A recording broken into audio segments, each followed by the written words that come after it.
وہ ہماری تاریخ بھی جو ہے سیاسی وہ بھی مسخ ہوگی اور فیکٹس بھی اس کے ساتھ کہیں گم ہو گئے. وقت نے ان پہ گرد ڈال دی.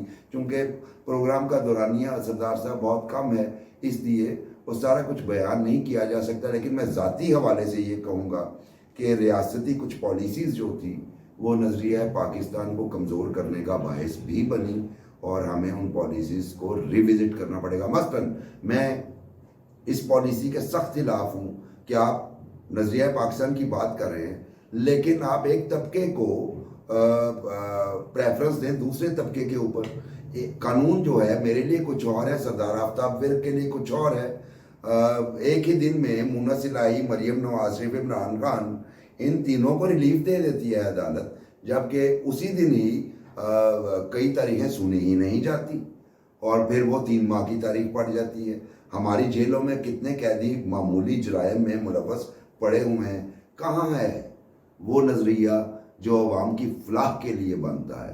تو ریاستی اداروں کو اور ریاست کو, ادارے تو ریاست کے ماتحت ہی ہوتے ہیں, ریاست کو اپنے تمام شہریوں کو بنیادی طور پر ایکول فوٹنگ پہ ان کے ساتھ یکساں سلوک کرنا پڑے گا. اور یہی ہے نظریہ پاکستان.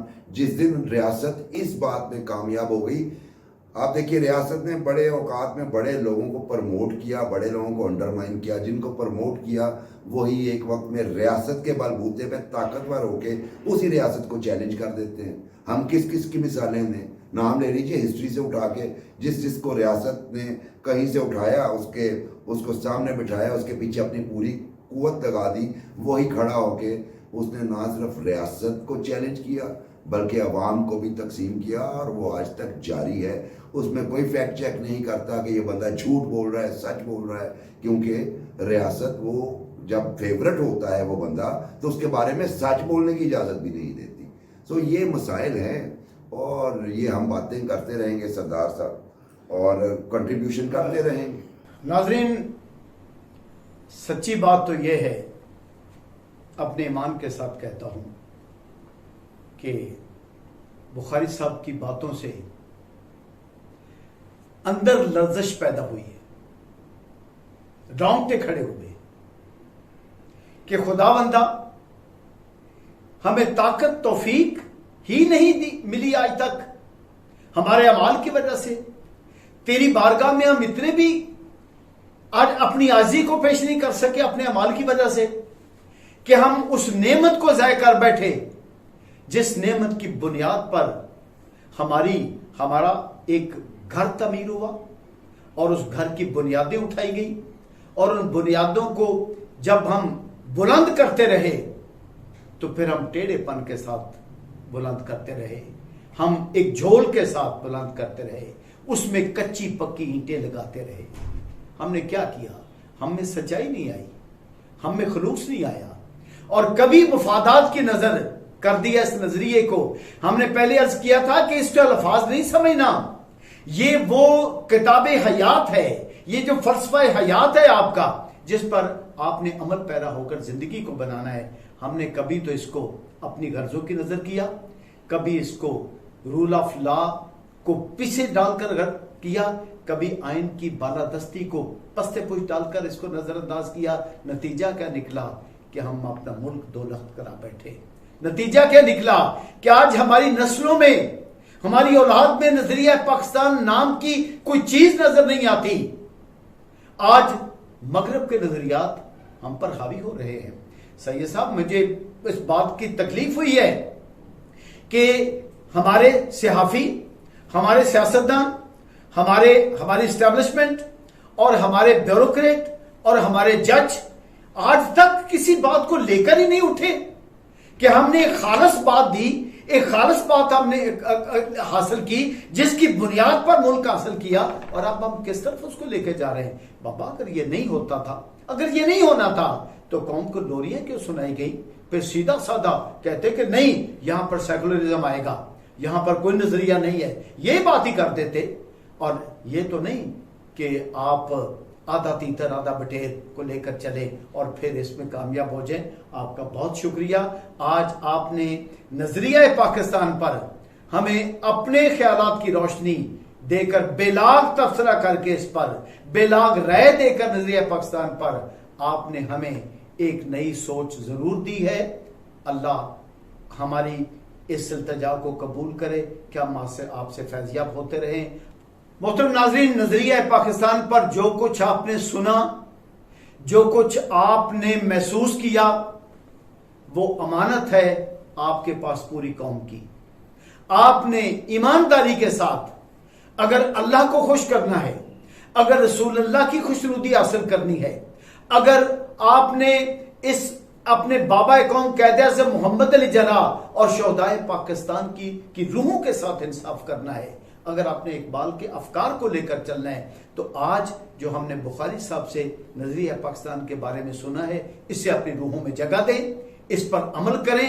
اور یہ آپ اگر اس پر غور سے سوچیں گے نا، تو میں دعوے سے کہہ سکتا ہوں یہ بات ریاست مدینہ کے منشور کی طرف جائے گی، یہ بات حجۃ الوداع کی طرف جائے گی، کہ حجۃ الوداع کے آخری خطبہ کی طرف جائے گی، اور یہ بات قائد اعظم محمد علی جناح کی تقاریر کی طرف جائے گی، یہ بات آپ کی تقدیر کی طرف جائے گی۔ تقدیر بننی ہے یا بگڑنی ہے، وہ نظریہ پاکستان اس بات کا فیصلہ کرے گا کہ آپ کتنی بلندی کی طرف لے کر چاہتے ہیں۔ بہت شکریہ جناب سید آپ کا، آپ تشریف لائے ہمارے پاس۔ پاکستان زندہ باد، قائد اعظم زندہ باد، نظریہ پاکستان زندہ باد، اور نظریہ پاکستان کو لے کر چلنے والے زندہ باد۔